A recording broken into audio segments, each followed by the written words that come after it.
السلام عليكم ورحمة الله. السلام عليكم.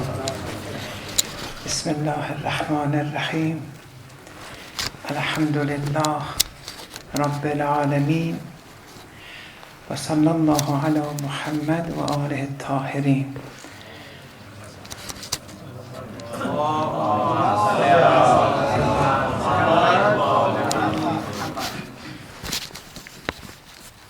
The discussion is in relation to self-recognition, as the title was given, and that is a translation of the term ma'rifatun nafs.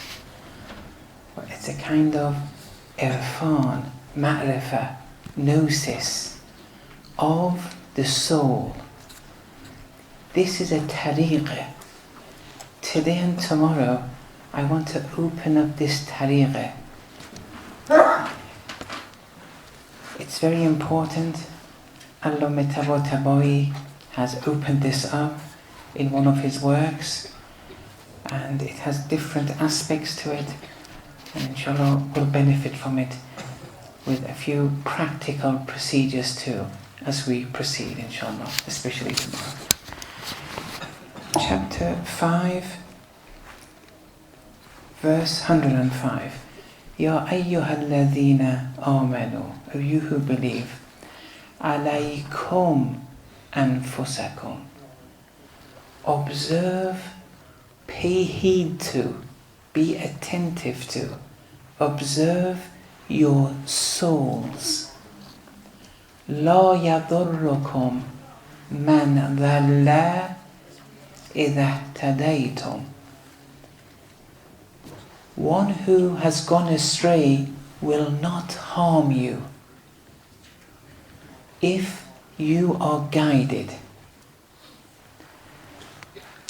Ilallahi marji'ukum jami'a. Towards Allah is your return, your place of return is towards Allah, all of you. This verse has two important degrees of knowing the self. And the second one is the main axis of this discussion. But we'll go through the first because it's beneficial, it's important. Observe your souls. In what way? There are different ways. In this first aspect, there's a discussion and difference between theologians and the Urafa as to whether man is a social animal or an individual animal. The theologians usually say man is a social being. The Urafa believe that man is an individual being. The identity of man does not lie in his being a social being. He's individual. And it's the soul. Man is his or her soul. That's it. Nothing else. What does that mean? And why do we have to be heedful and attentive to this reality? What difference does it make to us? In the Quran, there are many verses that highlight this individual nature of man. In chapter 19, verse 95, وَكُلُّهُمْ آتِيهِ يَوْمَ الْقِيَامَةِ فَرْدًا, that all of them will come to him, Allah, on the day of resurrection, farda, individually. Everyone to themselves. Your hereafter, it's only you. No one else. Everyone's hereafter is only theirs.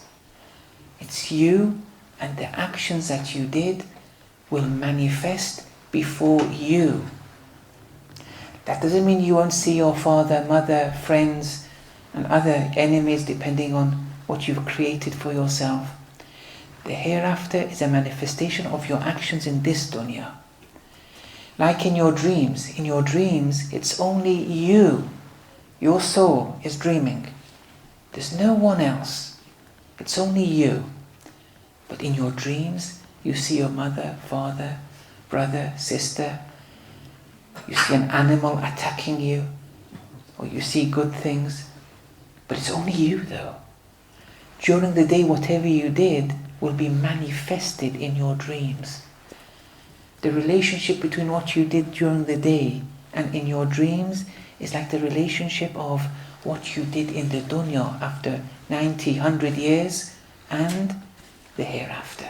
The hereafter is just a manifestation of the actions that you've done. But it's only you though. It's only you, your soul. In another verse, chapter 35, verse 18, I think it's written here. وَلَا تَزِرُ وَازِرَةٌ وِزْرَ أُخْرَى. No bearer of burdens will bear the burdens of another. Have that in mind. Keep that on one side. That will be understood in a minute. In chapter 17, verse 7, إِنْ أَحْسَنْتُمْ أَحْسَنْتُمْ لِأَنفُسِكُمْ وَإِنْ أَسَأْتُمْ فَلَهُ. It's a Quranic principle. If you do good, a good deed, you only did good to your own soul, not to anyone else. If you did bad, you only did bad to yourself, no one else. If let's say two people, A and B, if A steals from B, A did the stealing. It's a sin. As he's sinning, he's contaminating his soul, and that contamination will be manifested in the hereafter as hell. Is B suffering or not? Because A stole $20 from B. Does B suffer too? We say no. Maybe economists, they will say yes, B suffered. We say how much? They say $20. Say okay, your criterion is dollars, is money. The criterion of the Quran though is not dollars. A stole from B. A sinned because he stole. Did B suffer or not? It depends. You can't judge right now. It depends on what happened when B lost $20. If B, on losing $20, became agitated and complained to everyone, oh, I lost $20, this, that, B has oppressed him or herself, has contaminated him or herself. B has oppressed himself. A did wrong to him or herself. How? He stole. B also, if they complain and become agitated and disturbed, oh, I've lost this, I've lost that, B also would have oppressed him or herself. A has not oppressed B in real terms, according to the soul. B oppresses him or herself by being agitated. If B, though, believed that I am not the owner of my money, it's all Allah's, I am not the true owner. If they had that kind of tawheed, when A takes $20 from B, they have the right to retaliate and they will go to court, it's okay, but they will never complain. They will never be agitated. They will say, Alhamdulillah, that was Allah's. Allah took it. It wasn't mine. That which made B agitated was B believed it was my money, my house, my car, my job. Look, these are mental constructs. Otherwise B has no money in real terms. is not the owner of any house in real terms. Ownership is a mental construct. Marriage, children are mental constructs. Certificates of knowledge are mental constructs. Otherwise, there is no ownership in the real world. We've constructed it so that we can live our lives in peace, so we can progress towards perfection. If we didn't construct ownership, then everyone would have stolen each other's land. We couldn't have any tranquility to progress towards our perfection. These are mental constructs. My money, my house, my car, my job. And that's why we become depressed or happy. When we lose the job, since we believed it was my job, when we lose it, we become depressed. And therefore, a psychologist would deconstruct those mental constructs that one has made for him or herself. It's all an imaginary world that we've constructed for ourselves. But if B would have said, I've lost my job, it doesn't matter, alhamdulillah. Allah granted it, now I've lost it. Let's go on. There's a wisdom behind it. It's for my own betterment.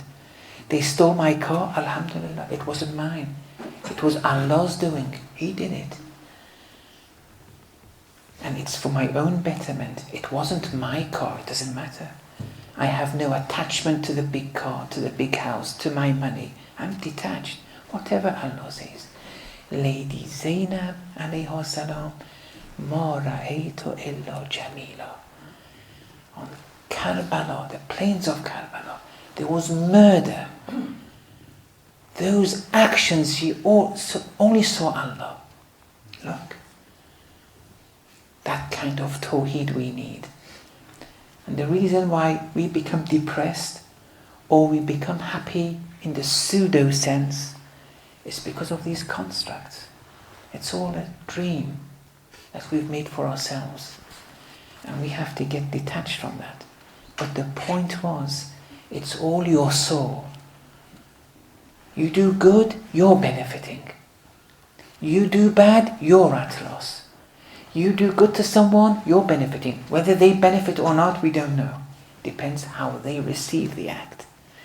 You do bad, you are at loss, not the other person. Depends on how they take what you did. But it's all the soul. Your benefit and your loss depends on your soul. Depends on you. And we have many traditions on this. In short, you are your actions. You are your actions. Inna dunya mazra'atul akhirah. The dunya is the hereafter's farmyard. But you are the farm. You are the farmer. You are the seeds. And you are the harvest. It's all the soul. And these actions, when they become incorporated in you, and they will be manifested in the hereafter for you. But it all depends on you. All the things that are happening outside you, they won't harm you at all. لا يضركم من ضل إذا اهتديتم. As long as you're guided. إلى الله مرجعكم جميعا. Towards Allah is your return. Your tawheed has to be mastered, so you can deal with all kinds of so-called burdens. Once tawheed is mastered, with every burden that happens, you're growing and elevating. But you are growing. The stronger the tawheed, the stronger the burdens will come towards you. And you pass them with flying colours. Then you wait for the next burden. Don't be disappointed. You may lose your job, your money, your food, your family, your honour. But none of these were yours. Innal izzata lillah jamia. But we've created an imaginary construct of honour for ourselves. So, pay heed to yourself, this is one meaning. All these actions, you are your actions. لَيْسَ لِلْإِنسَانِ إِلَّا مَا سَعَى. You are what you strive for, nothing else. What you strive for. Doesn't matter what's happening outside you, how you're striving. That's one meaning to always recall. Every day, every moment, wherever you are, you're building yourself. You're building your heaven or hell. However, there's a deeper meaning to alaykum anfusakum. Pay heed to or observe your souls. There's a deeper meaning here. This deeper meaning, this verse will start off with chapter 59, verses 18 and 19. Ya ayyuhal ladhina amanu, O you who believe, ittaqullah, have taqwa before Allah. Wal tanzur nafsun ma qaddamat lighad. Every soul has to observe what it's preparing for its tomorrow. Every soul has to prepare for its tomorrow. After this, the verse continues, wattaqullah, again, twice. Observe taqwa before Allah. Inna Allaha khabirun bima ta'malun. Allah is all aware in relation to what you do. This is alaykum anfusakum, the first type. And we've explained that now. But then the verse says, وَلَا تَكُونُوا, don't be كَالَّذِينَ نَسُوا اللَّهِ. Don't be like those who forget Allah. We're now explaining the second type of ma'rifatun nafs. This is important now. This is the main discussion today and tomorrow. It may be a bit difficult, but I've tried to simplify it as much as I can. Wallahi, if you just be patient and get the practical prescription here, you will benefit. And since I have 2 lectures, I want to spread it out a bit. I've only given this lecture once. It was in a single lecture. It was a bit compact, but I want to open this up. You can benefit here. Don't be like those, and don't forget, the discussion is ma'rifatun nafs, knowing the soul, knowing the self. Don't be like those who forget Allah. فَأَنْسَاهُمْ. The result is, therefore, Allah will make them forget themselves. Allah will make them forget themselves. If you forget Allah, you will forget yourself. Let's stop here for now. Alaykum anfusakum. Be attentive to yourself, to your soul. La yadurrukum man dhalla. One who is misguided, who's gone astray, won't harm you. One who's become misguided, they can't harm you. Misguidance can't harm you. إِذَا اهْتَدَيْتُمْ, if you're guided. Look, the verse is speaking about misguidance and guidance. When do we use these terms? We use guidance, finding, and misguidance, losing or going astray. When there's a way. There has to be a way, a route, or as you say, route, a way, a sabil. Look, this is important. It's speaking about guidance and misguidance. These terms are used when there's a way. What is the way? That's one question. And whenever we talk about losing or finding, being guided or being misguided, on the way, there must be a destination. What is the destination? Here, the destination is Allah. Ilallah marji'ukum jami'a. To Allah is your return, all of you. Look, the destination is Allah. Ilallah. Everyone's destination is Allah. Everyone, everything is moving towards Allah. This is predestined. The fact that everyone, everything is moving to Allah is predestined. We're all moving towards Allah. It's a takwini principle. It's the nature of all things. They're moving. Everything is moving. But to Allah. It's like when you throw someone off a cliff, they're going down. There's no way out anymore. Now how they want to go down, that's different. We are all moving.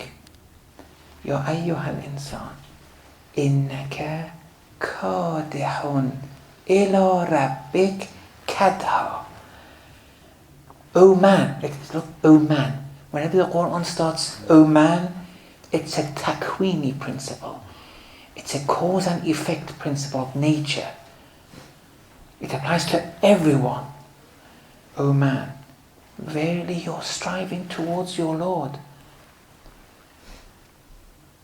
It's a real striving.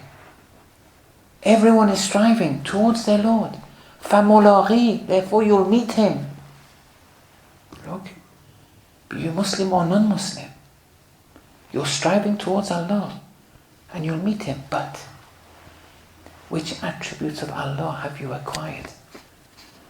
Which attributes of Allah will you meet? Depends on your actions. Whether you meet and encounter Allah's jamali and beauty and compassion in the hereafter, or whether since you wanted and you became misguidance out of your own doing, you wanted it, you'll meet Allah's wrath. But you're going to meet Allah. Everyone is in movement. It all depends on you. But the destination is Allah. Ilallah marji'ukum jami'a. The way, what is the way? Look, because we're speaking about finding and losing, being guided, being misguided. What is the way? Alaykum anfusakum. Be attentive to your souls. The way is your soul. You are the way. It's your soul that is the way. Now let's go back to the verse. وَلَا تَكُونُوا كَالَّذِينَ نَسُوا اللَّهَ فَأَنْسَاهُمْ. Don't be like those who forget Allah. Allah was the destination.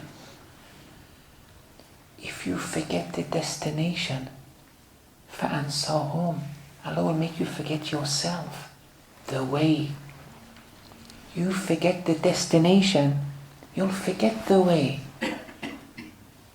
For example, if you want to go to Detroit, for example, the destination is Detroit,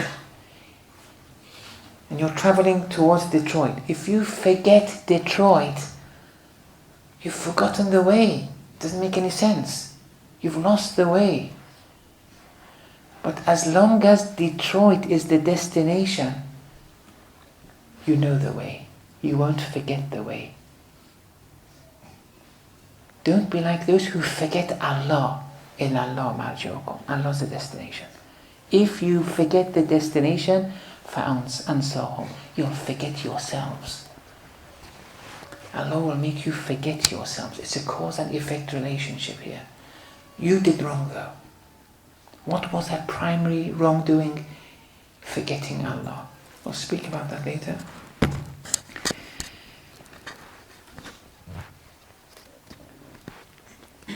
So, if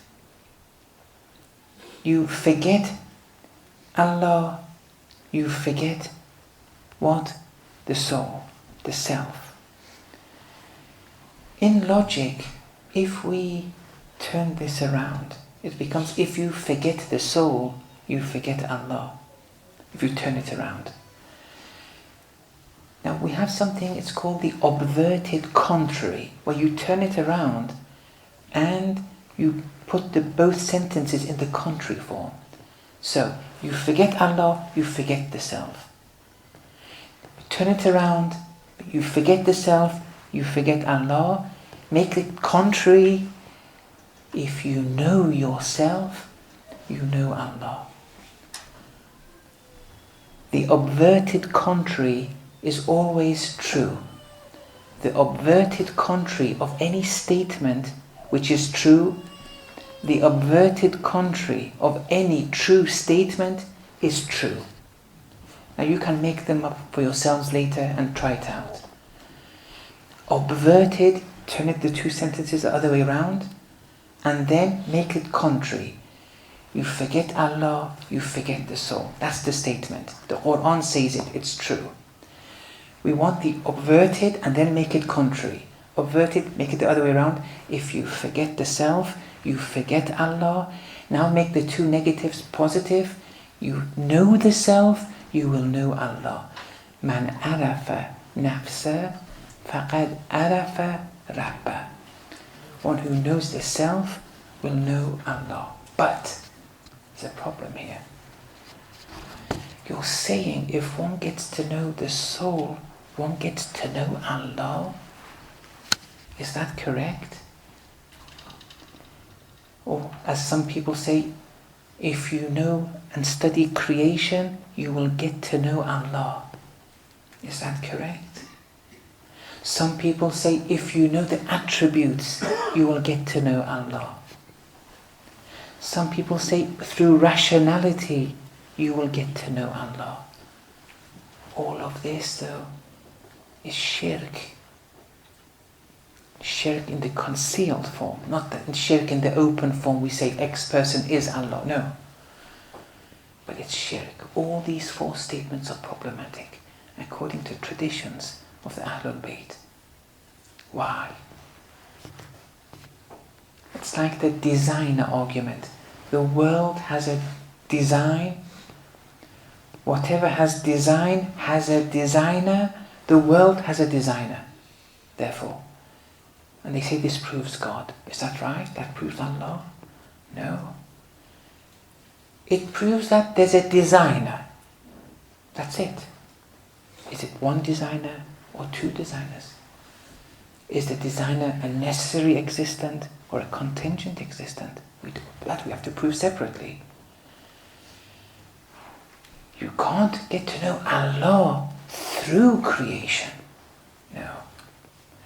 You can't get to know Allah through knowing the soul. You can't get to know Allah through His attributes. For example, if I want to know, let's say, Mr. X. They say to me, do you know Mr. X? I say, no. And then they say, Mr. X, who's a teacher in Chicago with 2 children, who speaks at the masjid. I say, oh right, yes, okay, I know him. Look. Why was it necessary for them to give the attributes of Mr. X? It was necessary because Mr. X was absent before me. I didn't know who he was. Since he was absent and I didn't know who he was, they gave me the attributes of X.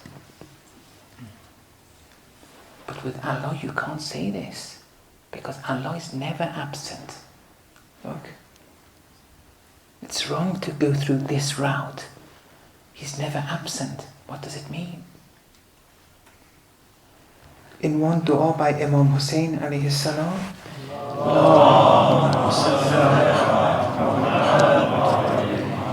كيف يستدل عليك بما هو في وجوده مفتقر إليك. How can you be proven, Allah? Oh Allah, how can you be proven by means of that which is dependent upon you, wholly. When something is wholly dependent upon you, how can that prove you? That thing itself is wholly dependent upon you, existence-wise. Wujudihi is dependent on you, and that wants to prove you. Mata ghibta, when were you absent? Hatta tahtaja ila dalilin yadullu alayk, so that you need a proof to prove you. When were you ever absent? Look, when someone is absent, you need some attributes to then know. But when was Allah absent? وَمَتَى بَعُدْتَ, when were you ever distant? حَتَّى تَكُونَ الْآثَارِ هِيَ الَّتِي تُوصِلُ إِلَيْكَ, when were you ever distant so that your manifestations point to you? Some people say, to prove Allah is like the fire and smoke. You see smoke, it means there's Allah. No, this is wrong. You see smoke, it proves there's fire. You see the sun and the moon, it proves there's Allah. No, that's wrong. It doesn't prove Allah. Why? Here, in the presence of Imam Sadiq alayhi salam.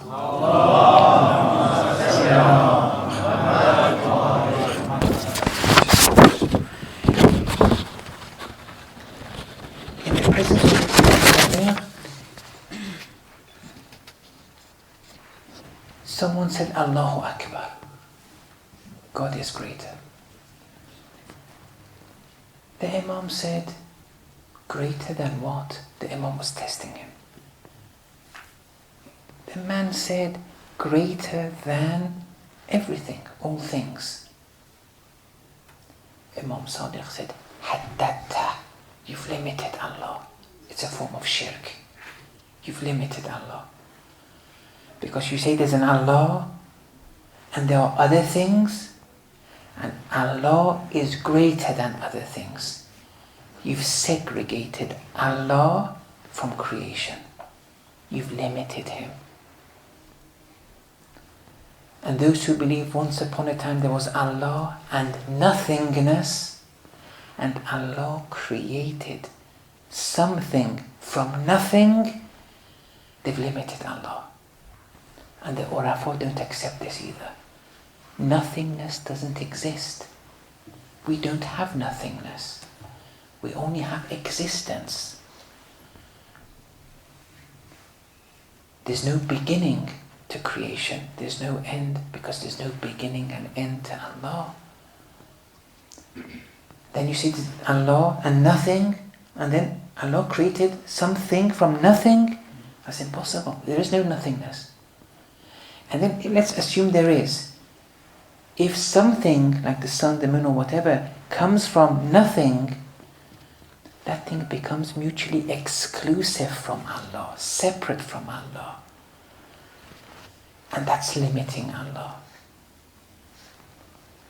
In another tradition, in Usulul Kafi again, when a person said Allahu Akbar, Imam Sadiq said, greater than what?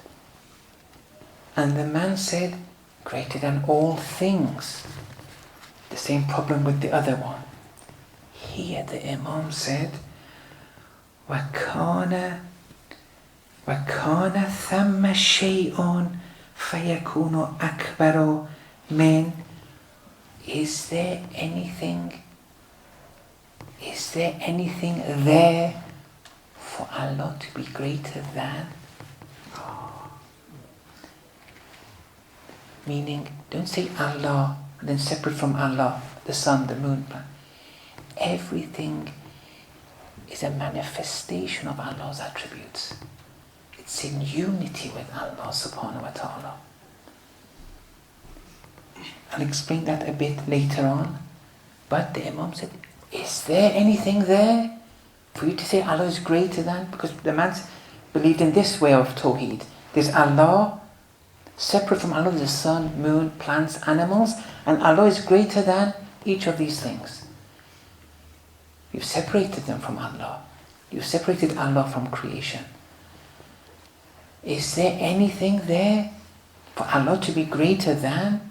It's all manifestations of Allah in unity with Allah. Don't cause that segregation.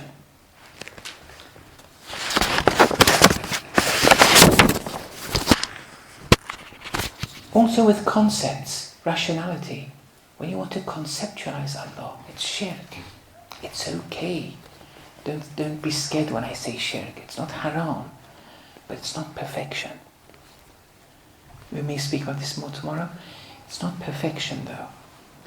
Because when you want to rationalize concepts, like you want to rationalize what a human being is, you use what they call in logic a genus and a differential. Like, it's a talking animal. A human is a talking animal. Animal is a genus. It's common to other animals too, but this one has a differential of talking, which other animals don't. For example, you have to use these concepts. If you use these different concepts to describe Allah, you've compromised Allah's unity. And that's a form of shirk. If you want to get to know Allah through creation, you've limited Allah. And what does it mean, according to the dua of Imam Hussain alayhi salam? If you want to know Allah through attributes, was Allah ever absent? So then, when the Imam was saying all this, someone said, فَكَيْفَ سَبِيلُ التَّوْحِيدِ? So what's the way of Tawheed then? All these were shirk. Okay, so what do we have to do then? What is the way of Tawheed? The Imam said, you have to get to know the Shahid, the one who's present. You have to get to know Allah, and then get to know His attributes. Then get to know creation. Then get to know yourself. But first know Him, the all-present one. He's not absent. Get to know Him, then get to know the rest. The person said, but how do we get to know Him? And then get to know the Sifat. The Imam said, first know Him, then the Sifat, and then your soul. Then the person said, how? The Imam said, don't you recall the verse of the brothers of Yusuf? When after 40 years not seeing their brother, on seeing Yusuf alayhi salam, the brothers said, قالوا إنك لأنت Yusuf. You, or you indeed Yusuf. They forgot his attributes, they forgot Yusuf's actions, everything. This 40 years has passed now. They didn't get to know Yusuf through his attributes. They'd forgotten that. They got to know Yusuf through himself. Innaka, verily you. La anta, indeed, or you. Then Yusuf. It's a very delicate point, this. Imam Sadiq is saying, get to know Allah first. Then His attributes, then yourself, then everything. But you have to get to know Him first. Then the rest. Like the brothers of Yusuf. They got to know the description, the name Yusuf, the attribute Yusuf. How? Innaka, very you, Yusuf. For example, look, in Arabic, when you have two definite nouns, not indefinite nouns, two definite nouns, specific nouns, not general,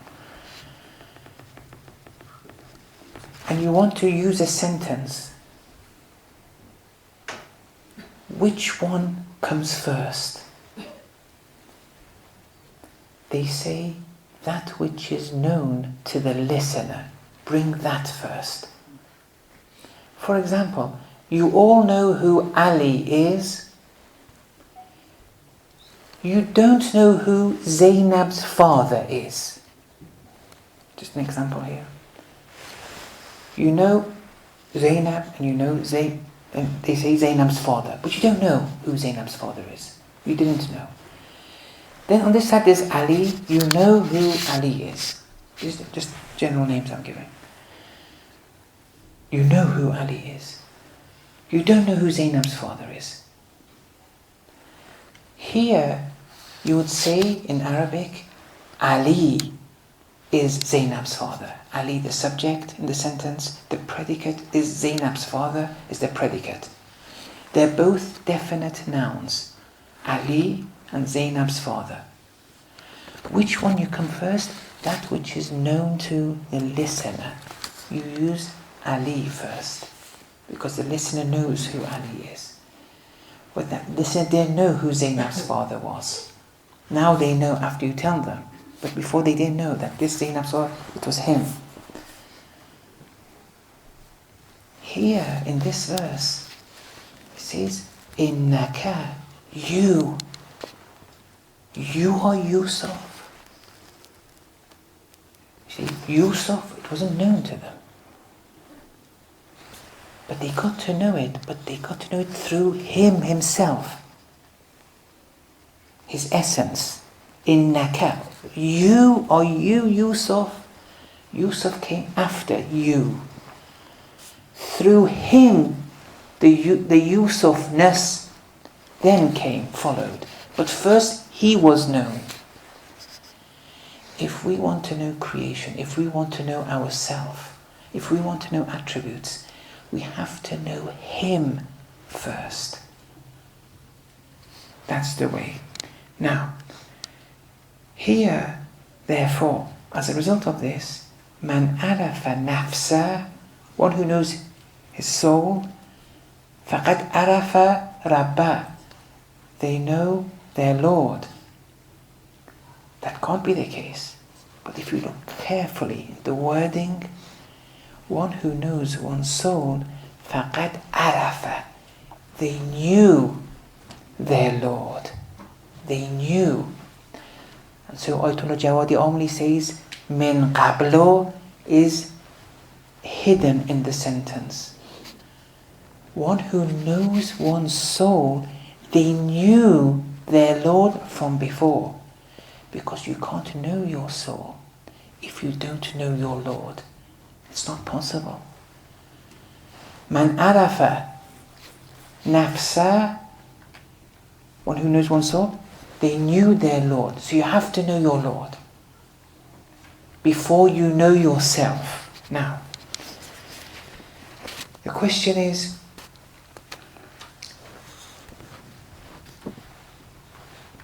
how? So far we've established there's a way, there's a destination.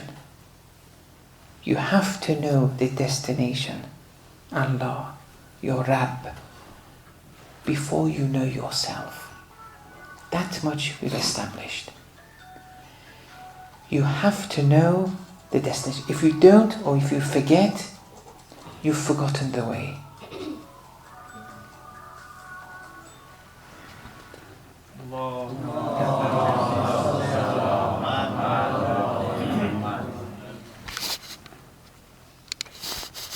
But the question is, how?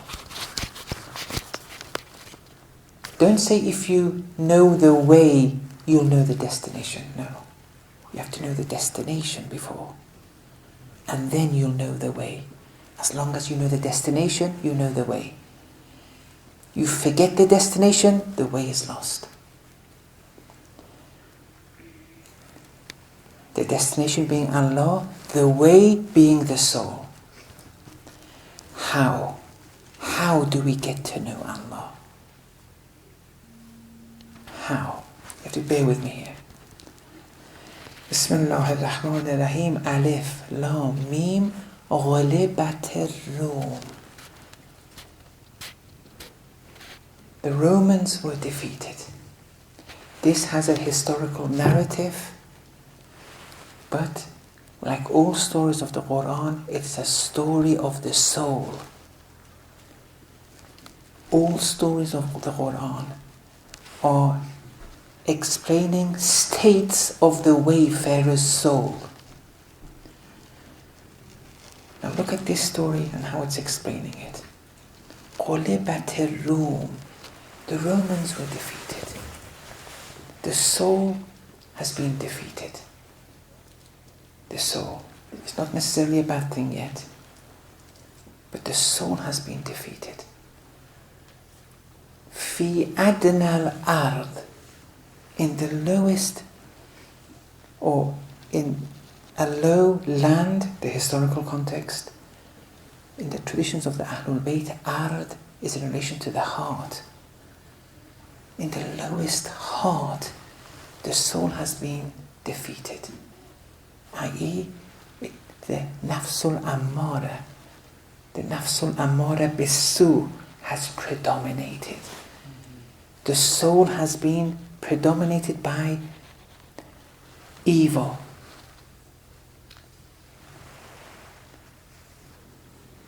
وَهُمْ مِنْ بَعْدَ غَلَبِهِمْ سَيَغْلِبُونَ. But after this defeat, they're going to become victorious. They're going to defeat that nafsul ammara. And that's what we want to do in spiritual wayfaring. That's what we want to do for ma'rifatun nafs. So far, the nafs has been defeated, but we want to overcome this. في بضع سنين. They will become victorious in a number of years. It takes time. Now the protocols are starting. لله الأمر من قبل ومن بعد. In unity with Allah is the command, is the matter. All things. It's in unity with Allah.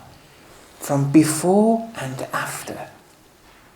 See Allah from the beginning to the end. That's one. وَيَوْمَئِذٍ يَفْرَحُ الْمُؤْمِنُونَ. And only then the mu'minun, the believers, will rejoice when they succeed, when they overcome their defeat of the nafs. بِنَصْرِ اللَّهِ.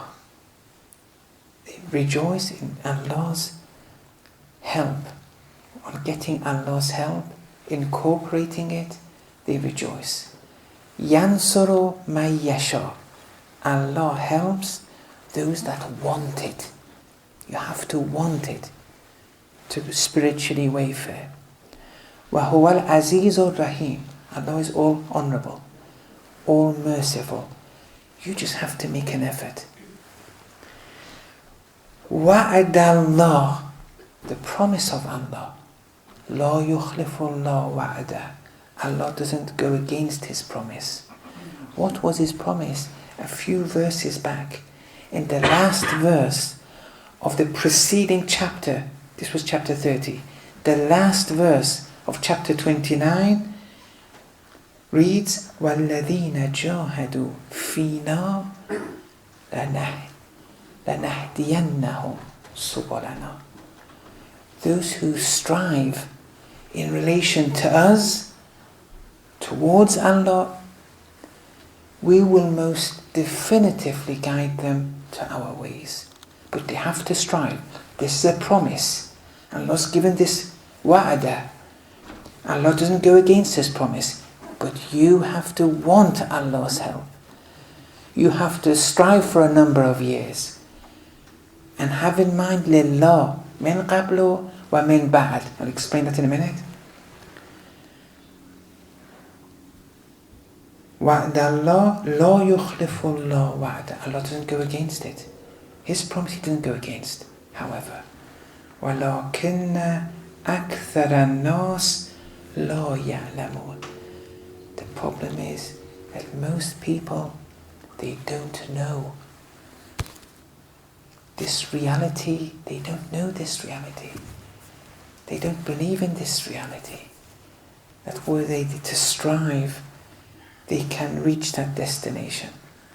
They can succeed. And therefore they'll remain defeated. And they won't be able to defeat over the nafsul ammara. What do they know? يَعْلَمُونَ, verse 7, يَعْلَمُونَ ظَاهِرًا مِنَ الْحَيَاةِ الدُّنْيَا. They know the zahir of the world life. وَهُمْ عَنِ الْآخِرَةِ هُمْ غَافِلُونَ. In relation though to the hereafter, they're ghafil. And we explained that last night. Now, so what should these people do? What is the protocol? It all starts here. Verse 8. أَوَلَمْ يَتَفَكَّرُوا فِي أَنفُسِهِمْ. Don't they deliberate over their own souls? Please bear with me here. This is the crux of the matter. Don't they deliberate over their own souls? The whole verse is saying how to defeat the enemies of shaitan within, so that you can rejoice. Don't worry. If you strive, Allah will guide you definitely. It's a promise. Allah doesn't go against His promise. Just strive though. How? Don't they deliberate, tafakkur, over their own souls? The answer is they don't. If they would have succeeded. But the question is how to deliberate over their own souls. What is the way for ma'rifatun nafs? The next part explains it all. مَا خَلَقَ اللَّهُ السَّمَاوَاتِ وَالْأَرْضِ وَمَا بَيْنَهُمَا إِلَّا بِالْحَقِّ. That which Allah has created, the heavens and the earth, and in between, everything. There's no limit, even in the physical realm. It's infinite. Whatever Allah has created, it's only bil-haq. What does bil-haq mean? See, this tawheed has to be understood if you want to know yourself. Look, this tawheed has to be understood if you want to know yourself. Otherwise, there's no other way. Illa bil-haq. Bil-haq. There's a preposition here. Bil-haq. Allah, that which Allah has created, it's all bil-haq. There's nothing. But it's bil-haq. Ayatollah Jawadi Omli, in his tafsir, and I recall this because I bothered him a lot in chapter 39 and 38 in the tafsir with questions. This was in chapter 39. A similar verse exists. I remember it when he was giving this. He said the men of literature, Arabic grammar, they can't solve the issue of the preposition ba. And they don't know how to translate this bil-haq. The urafa have to do it. Don't get your religion from the men of literature. The urafa can explain what this preposition means. What does it mean? When Allah says, all that is created, it's done bil-haq. What does this mean? And actually, Imam Sadiq alayhi salam,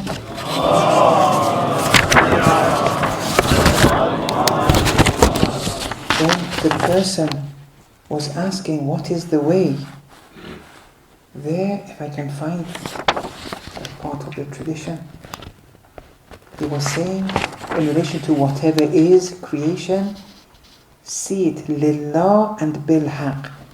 I can't find it now, but he has that there. No, lillah bil-haq. There now. Here bil-haq is mentioned. Before lillahi min qablu wa min ba'd was mentioned in chapter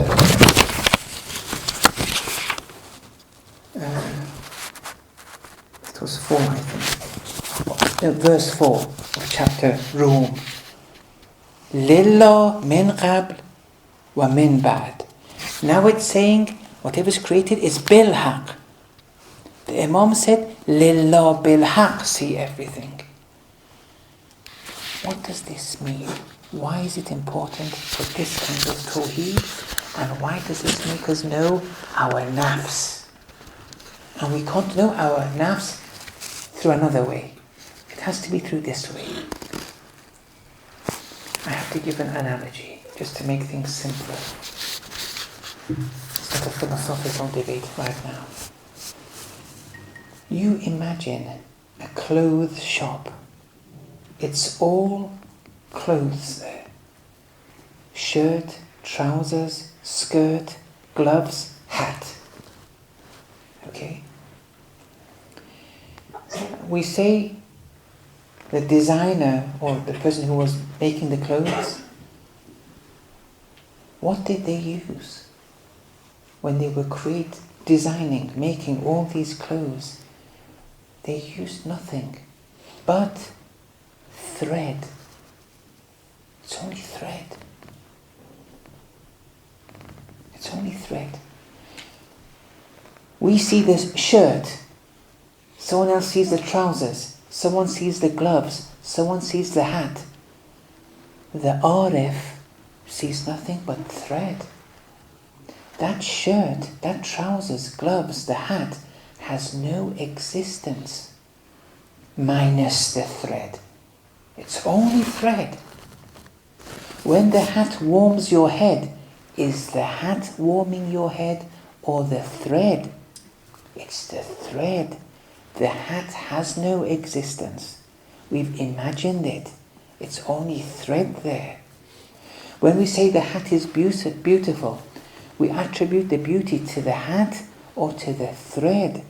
It's the thread. The hat has no beauty of itself, has no existence minus the thread. It's all thread there. And this creation, it's nothing but haq. Haq is one of Allah's names. Everything is a manifestation of Allah. Everything is a... Don't say the sun is Allah. Don't say the moon is Allah. Don't say X person. No. Everything is manifesting Allah. Nothing is independent from Allah. Everything is a manifestation of Allah. Like the relationship between our mind and our thoughts. So, those thoughts are manifestations of the mind. Those thoughts are in unity with the mind. They're not independent from the mind. They're in unity with the mind. They're not separate from the mind either. That relationship exists with Allah. Lillahi ma fis samawati wa ma fil ard. In unity with Allah is all the heavens and the earth. It's in unity with Allah. It's manifestations of Allah subhanahu wa ta'ala. If you get to know that everything is thread, then there is no shirt, there is no trousers in real terms. In relation to ma'rifatun nafs, only when you understand this tawheed, when you say it's all Allah, kulla yawmin hu fi sha'n, all manifestations, moment to moment, is Him, Allah, in dimension. If you get to know that, if you get to know huwa al-awwalu wal-akhiru wal-dhahiru wal-batin, Allah is the first, the last, the outer, the inner of all things, like the thread was with the clothing. The shirt is all thread. It's first, it's last, it's outer, inner, it's all thread. You have that. Or فَأَيْنَمَا تُوَلُّوا فَثَمَّ وَجْهُ اللَّهِ. Whichever way you turn, there's the face of Allah. We turn, we see the sun. We turn, we see the moon. We see the person. We see the animal. We see the plant. We see the pulpit. We see the microphone. Oh, we've lost. The Quran is saying whichever way you turn, you see the face of Allah. See? Like the Arif who sees the thread. But no, we see the shirt, the trousers. Look. Otherwise, we're seeing Allah, but we're ghafil. We see the sun. It's Allah, but we see the sun. It's a manifestation of Allah. We see the sun there. We're not seeing the sun, Allah, fully. We're not seeing the moon, Allah, fully. Look, fully. Bilhaq. It's full of Allah. Why is this important for ma'rifatun nafs? Because if this is incorporated within you, if this is acknowledged wholeheartedly, you'll get to what you are in essence. You're nothing. You are nothing. Your nafs, it's nothing. My car, my house, my wife, my husband, my children, my money, my job, my certificate, my PhD, my this, my that. You see yourself as someone. And you attribute all this to yourself. But you, it's all Allah's. All actions return to Allah. All things return to Allah. Everything is in unity with Allah. No thing is independent from Allah. Our existence is Allah full. Bilhaq. The fabric of whatever is in the universe, it's bilhaq, its very fabric essence is haq. Ayatollah Jawadi said. If you get to know this, then you will know that you are nothing. Ya ayyuhal insan, another takwini principle. Antumul fuqara. You are nothing. That's the essence of you, what you are. If this tawheed isn't sorted out, you'll never get to know what the essence of you is. If it's sorted out, you will get to know. But how can you sort it out? How can you acknowledge that huwa al-awwalu wal-akhiru wal-dhahiru wal-batin? How can you acknowledge this form of tawheed in order to, not academically, in order to really realize, have irfan, ma'rifah, that you are nothing? How? Academically, it's just tawheed. But how can we get to this tawheed? Inshallah, let's start this.